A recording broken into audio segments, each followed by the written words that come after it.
नमस्ते दोस्तों, मैं रविश कुमार। आज हम उस सियासी भूचाल की बात करेंगे जिसने दिल्ली के सत्ता के गलियारों से लेकर गांव की चौपालों तक हलचल मचा दी है। यह कहानी उस ऐतिहासिक जीत की है जिसने न सिर्फ उपराष्ट्रपति चुनाव में खेले का रंग दिखाया, बल्कि सत्ता के तख्त को हिलाकर रख दिया।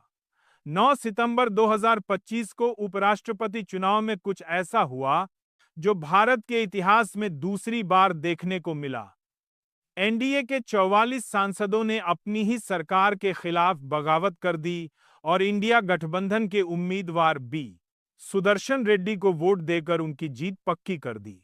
ये वही रेड्डी हैं जिन्हें राहुल गांधी ने संवैधानिक निष्पक्षता का प्रतीक बताकर मैदान में उतारा था। इससे पहले ऐसा सिर्फ इंदिरा गांधी के जमाने में हुआ था, जब सत्ताधारी पार्टी का उपराष्ट्रपति नहीं बन सका।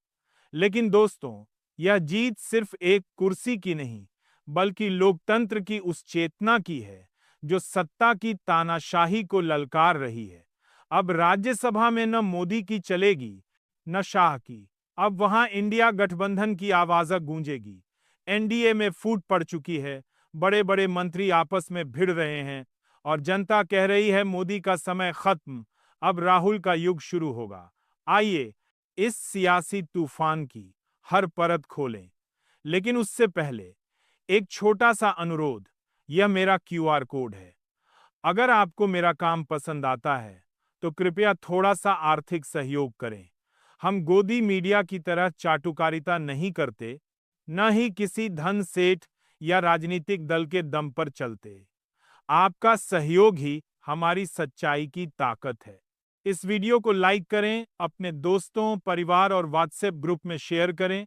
कमेंट में बताएं आप भारत के किस गांव, कस्बे या शहर से देख रहे हैं और आपका नाम क्या है, क्योंकि आपकी आवाज ही इस देश का हौसला है। उपराष्ट्रपति चुनाव 2025 की कहानी तब शुरू हुई जब जगदीप धनखड़ ने 21 जुलाई को अचानक इस्तीफा दे दिया। बीजेपी ने इसे स्वास्थ्य कारण बताया, लेकिन सियासी गलियारों में चर्चा थी कि धनखड़ और सरकार के बीच कुछ ठन गया था। एनडीए ने महाराष्ट्र के राज्यपाल C.P. राधाकृष्णन को अपना उम्मीदवार बनाया, जिन्हें मोदी शाह का वफादार माना जाता था।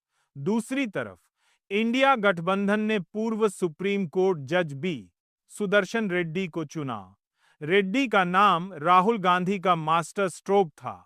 उनकी छवि संवैधानिक निष्पक्षता की थी और आंध्र प्रदेश में चंद्रबाबू नायडू के पुराने रिश्तों ने एनडीए के लिए खतरे की घंटी बजा दी। लेकिन कोई नहीं सोच सकता था कि एनडीए के अपने सांसद ही बगावत कर देंगे।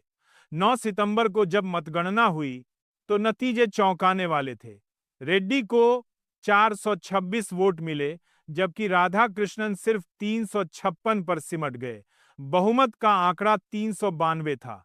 एनडीए के 44 सांसदों ने क्रॉस वोटिंग कर इंडिया गठबंधन को जिता दिया। ये वही एनडीए है जिसके पास लोकसभा और राज्यसभा में 427 सांसदों का समर्थन था। फिर ऐसा क्या हुआ कि उनके अपने सांसदों ने पाला बदल लिया? सूत्रों के मुताबिक चंद्रबाबू नायडू की टीडीपी और नीतीश कुमार की जेडीयू ने इस बगावत में अहम भूमिका निभाई। टीडीपी के 17 और जेडीयू के 12 सांसदों ने रेड्डी को वोट दिया। इसके अलावा दुआ, आईएसआरसीपी और बीजेडी के कुछ सांसदों ने भी क्रॉस वोटिंग की। संजय राउत ने संसद के बाहर प्रेस कॉन्फ्रेंस में कहा, यह जीत राहुल गांधी की रणनीति की जीत है। एनडीए में फूट पड़ चुकी है। नायडू और नीतीश अब मोदी शाह की कठपुतली नहीं रहेंगे। ममता बनर्जी ने इसे लोकतंत्र की जीत बताया। उन्होंने कहा, यह बिल्ला टोपी की जोड़ी को जनता का जवाब है। अब राज्यसभा में हमारी आवाज गूंजेगी। राहुल गांधी ने संविधान की लाल किताब हाथ में लेकर कहा, यह जीत उस हर नागरिक की है जो संविधान को बचाना चाहता है।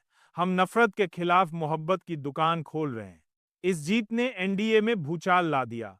सूत्रों के मुताबिक अमित शाह और जेपी नड्डा आपस में भिड़ गए। शाह ने नड्डा पर सांसदों को एकजुट न रख पाने का आरोप लगाया, जबकि नड्डा ने कहा कि शाह की तानाशाही ने सहयोगी दलों को नाराज किया। रक्षा मंत्री राजनाथ सिंह ने चुप्पी साध ली और गृह मंत्रालय के एक वरिष्ठ अधिकारी ने नाम न छापने की शर्त पर बताया, एनडीए में अब सब कुछ ठीक नहीं है। नायडू और नीतीश खुलकर बगावत की बात कर रहे हैं। एक्स पर वरिष्ठ पत्रकार दयाशंकर मिश्र ने लिखा, यह उपराष्ट्रपति चुनाव नहीं, 2029 का ट्रेलर है। राहुल गांधी ने साबित कर दिया कि वे न सिर्फ विपक्ष के नेता हैं, बल्कि देश के अगले प्रधानमंत्री भी बन सकते हैं। राहुल गांधी की इस जीत ने सियासी समीकरण बदल दी। उनकी वोटर अधिकार यात्रा पहले ही बिहार, कर्नाटक और महाराष्ट्र में वोटर लिस्ट की गड़बड़ियों को उजागर कर चुकी थी। सुप्रीम कोर्ट ने चुनाव आयोग से पूछा, 11 साल से गृह मंत्रालय बीजेपी के पास है, फिर 65 लाख वोटरों के नाम कैसे कट गए? राहुल ने संसद के बाहर कहा, यह जीत सिर्फ उपराष्ट्रपति की कुर्सी की नहीं, बल्कि संविधान की रक्षा की है। अब राज्यसभा में इंडिया गठबंधन सत्ता के हर गलत कदम पर नकेल कसेगा। उनकी सादगी और संविधान के प्रति निष्ठा ने जनता का दिल जीत लिया। लोग कह रहे हैं, राहुल अब पप्पू नहीं, देश के अगले नायक हैं। इस हार ने बीजेपी को बैकफुट पर ला दिया। सूत्रों के मुताबिक नायडू ने राहुल से गुप्त मुलाकात की और इंडिया गठबंधन के साथ आने के संकेत दिए। नीतीश भी चुपके चुपके विपक्ष से बात कर रहे हैं। कपिल सिब्बल ने कहा, ये जीत दिखाती है कि सत्ता की तानाशाही अब ज्यादा दिन नहीं टिकेगी। डीएमके, टीएमसी और सपा ने राहुल के नेतृत्व की तारीफ की।